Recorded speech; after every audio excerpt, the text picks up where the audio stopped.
Vamos falar agora sobre o metabolismo no cérebro. Os neurônios do cérebro, eles têm uma grande necessidade por glicose. Então, nós dizemos que a glicose ela acaba sendo priorizada para esse tecido. Principalmente porque os neurônios eles não conseguem utilizar os ácidos graxos ou outros lipídios que podem ser produzidos e estar disponíveis no sangue, por exemplo, durante um período de jejum, por conta da barreira hematoencefálica, então ele não tem acesso a esse local. E o neurônio, ele tem um papel muito importante na transdução do sinal, do impulso nervoso. E para que isso aconteça e não seja interrompido, os neurônios, eles precisam apresentar, suas células, elas precisam apresentar um potencial transmembrana, que é como se fosse uma diferença de cargas dentro e fora da célula. Essa diferença de cargas dentro e fora da célula, que é esse potencial transmembrana, ele é mantido por uma ATPase de sódio e potássio. Essa ATPase, ela bombeia simultaneamente 2 potássios para dentro da célula e 3 íons sódio para fora do neurônio, para fora da célula. Esse transporte diferencial de íons gera uma diferença de cargas positiva e negativa dentro, gerando então o potencial transmembrana, que é essencial para a transdução do sinal pelo neurônio. Dessa forma, então, os neurônios eles vão precisar o tempo todo produzir ATP para manter essa ATPase de sódio e potássio, porque senão o neurônio pode deixar de exercer a sua função. O que ele utiliza, então, na produção do ATP? Então, o neurônio ele tem opções de utilizar. Numa dieta normal, ele usa glicose, quase prioritariamente glicose vindas do sangue, porque a capacidade de armazenamento de glicogênio no cérebro ela é bem reduzida. Então, praticamente, ele usa a glicose vindo do sangue numa dieta normal. Por essa razão, então, a glicose ela acaba sendo sempre priorizada para esse tecido. E, além disso, o animal ele conta com o processo de gliconeogênese, que permite a produção de glicose quando a concentração de glicose ela começa a cair. Então, essa é uma das razões tão importantes de se manter aquele nível mínimo de glicose no organismo e a necessidade da gliconeogênese.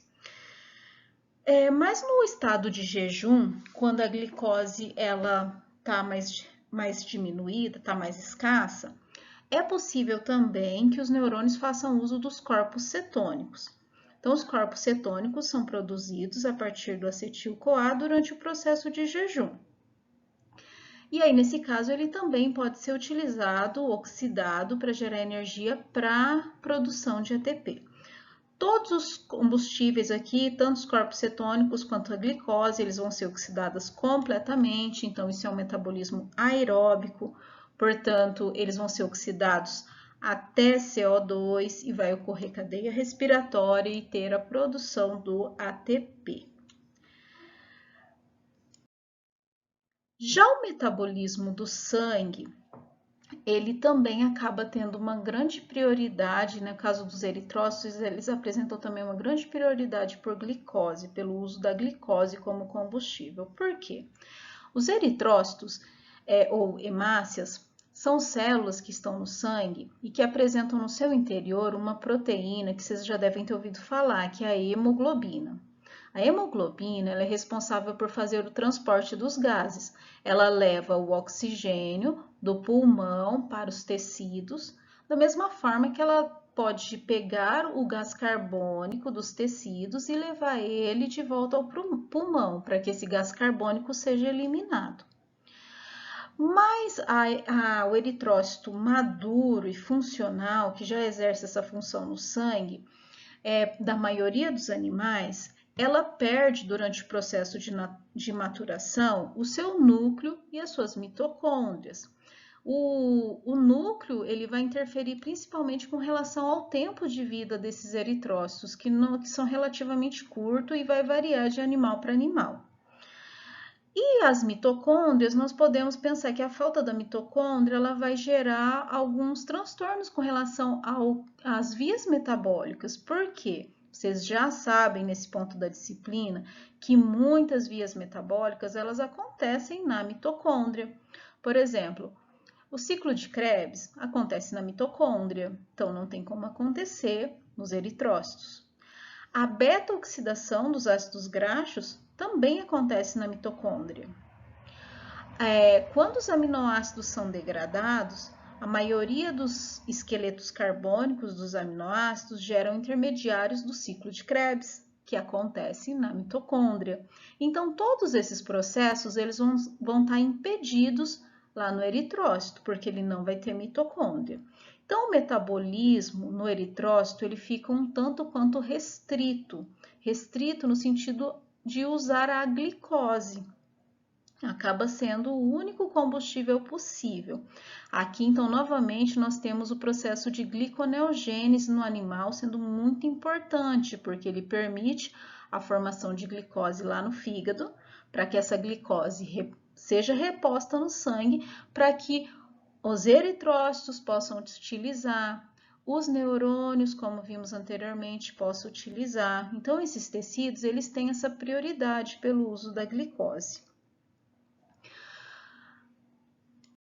Nesse slide agora, nós vemos aqui a via metabólica de produção de energia no eritrócito. Então, ele usa a glicose como combustível, então ocorre a via glicolítica, que depois vocês podem olhar com mais detalhes, que é a conversão de glicose em piruvato. Aqui ele não considera o número de moléculas, tá, gente? Mas são 2 piruvatos para cada glicose que é oxidada.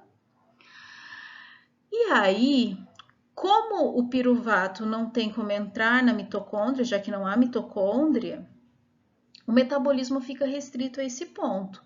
E o NADH, que é produzido na via glicolítica, ele precisa ser regenerado.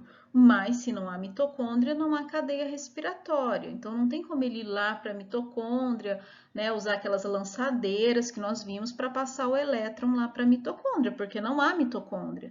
Então, não há cadeia respiratória.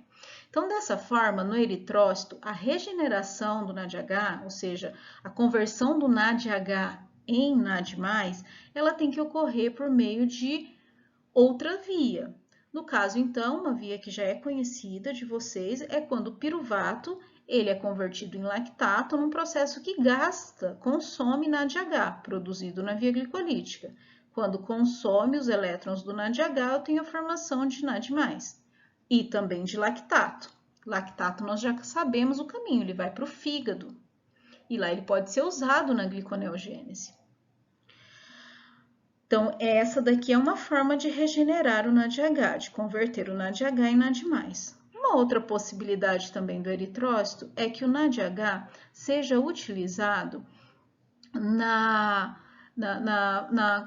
regeneração da hemoglobina inativa. Então, o que acontece é que a hemoglobina dos eritrócitos, como ela está constantemente em presença de agentes oxidantes, ela pode ser convertida, ela pode ter o seu ferro, que está presente na estrutura, né, da proteína, o ferro mais 2, ele pode perder elétrons e ser convertido em ferro mais 3. Só que nessa forma, a hemoglobina ela é inativa de ferro mais 3, ela é chamada de metahemoglobina e é inativa. Por essa razão, e o tempo todo isso é formado no animal, essa metahemoglobina.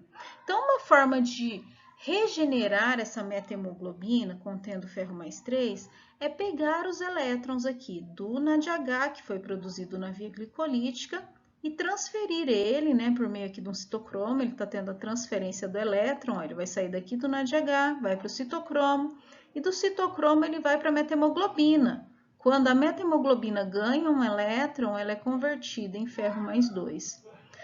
Então, os eritrócitos acabam utilizando parte do NADH produzido na via glicolítica para regeneração dessa hemoglobina funcional, para conversão da metahemoglobina, que tem ferro mais 3, em hemoglobina, que tem ferro mais 2, e aí ela volta a funcionar. Uma outra via também alternativa que acontece nos eritrócitos, que nós já falamos sobre isso lá em metabolismo de carboidratos, é a via das pentoses fosfato, que está sendo mostrada aqui, ó.